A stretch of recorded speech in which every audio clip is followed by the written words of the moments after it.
When we talk about the so-called safe distance for detonating 150 kiloton nuclear charge, it was 500 meters. You remember I explained it to you. So when we made the nuclear explosion at the depths of 500 meters, it will create a cavity of 100 meters, and still there is a 400 meters of the soil. To filter. Yes, so when the radioactive gases will try to reach the surface by the crevices of the rock or whatever, they will be filtered on the way.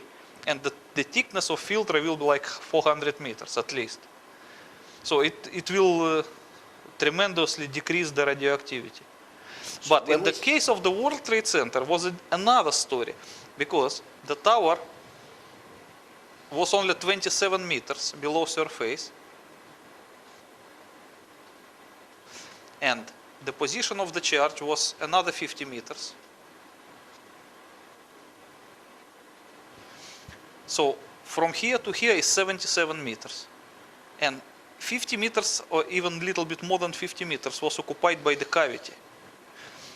And the filter was not more than 25 meters, compared with the 400 here. Yes. But even this 25 meter would not serve actually as a filter, because in the next second they just fell into the cavity and just melt there. So there was no filter at all. So all the radioactive gases escaped through the open hole just to the atmosphere.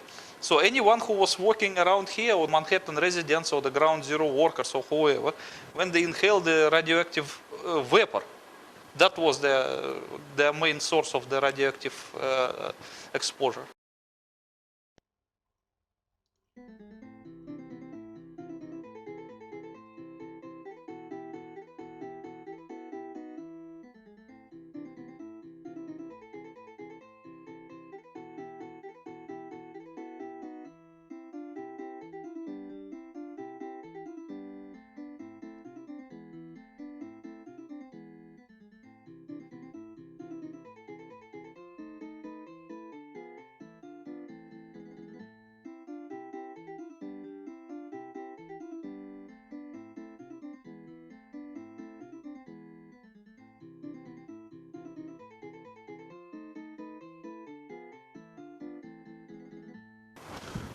Okay.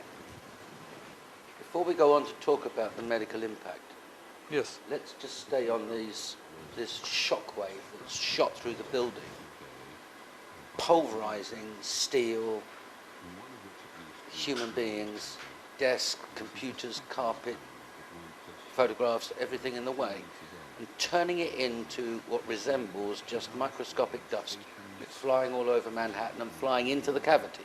Yes, but very little percentage went to the cavity. Probably maybe 85 was just scattered around Manhattan. Right. And the minor part went And the down. composition of that dust is either concrete or steel, or it's just terribly fine. No, it was not like a plasma. Of course, you can distinguish the structure of actual material. And the various commissions, especially independent ones, who studied the samples of dust, Yes. found that the dust was represented mostly by the steel, fine grounded steel, because the major part of the tower was a steel. The concrete was very little compared to the steel. 200,000 tons of steel. Yes. And you know that concrete, compare the volume of concrete used in the tower's construction was negligible compared to the volume of steel, because concrete was used only in the thin slabs of the floors, and nothing else than that. Okay, So that's why the most part of the dust was represented by steel dust, while some minor part was also a furniture dust, carpet dust, concrete dust, and of course a human being dust, because human beings were reduced to the same state. You have 210-story office buildings. You don't find a desk. You don't find a chair. You don't find a telephone, a computer. The biggest piece of a telephone I found was half of the keypad, and it was about this big. The building collapsed to dust.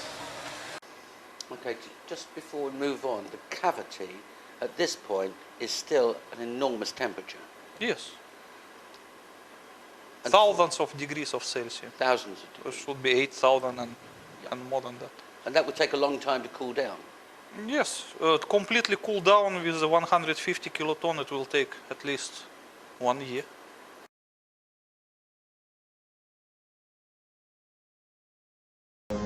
This is how it's been since day one. Oh, it's unbelievable. And this is 6 weeks later, almost 6 weeks later. And as we get closer to the center of this, it gets hotter and hotter. It's probably 1,500 degrees. We've had some small windows into what we thought was a core at some point, and it looked like an oven. You know, it was just roaring inside. And it was just a bright, bright reddish orange color. See that stuff he's pulling out? What was that, Chief? We're gonna hold off on the water. See the stuff he's pulling out? Yeah. It's red hot. If we hit it too much steam, you won't be able to see what he's doing. Great. So 3 months later, finding molten steel Yes. in the debris doesn't surprise you in the No, least. no. It's perfectly understandable. In fact, in your book, you say that the only explanation for molten steel 3 months later being in the debris is the heat generated from this blast. Yes. Because you can't sustain this kind of temperature for 3 months. Sure. And you discredit the suggestion that it might be a thermite device. Of course, because that so-called thermite theory is just one of the conspiracy theory born out of desperation. Because people, they cannot find the logical explanation why that steel tower collapsed. Of course, they cannot believe that it was made by kerosene, and they cannot believe that it was made by ordinary explosive because of the high temperatures. That's why they arrived to the conclusion that it was thermite. But the thermite cannot sustain that temperature for 3 months. You can see that as in the event of electric welding, that is the thermite. So how long it can be hot? 15 minutes? Not more than that. Okay. And also the thermite cannot reduce steel to dust. It can melt it. Okay. Now we've got a report, I've got it here, the 9/11 Commission report. And there must be on the Commission staff experts.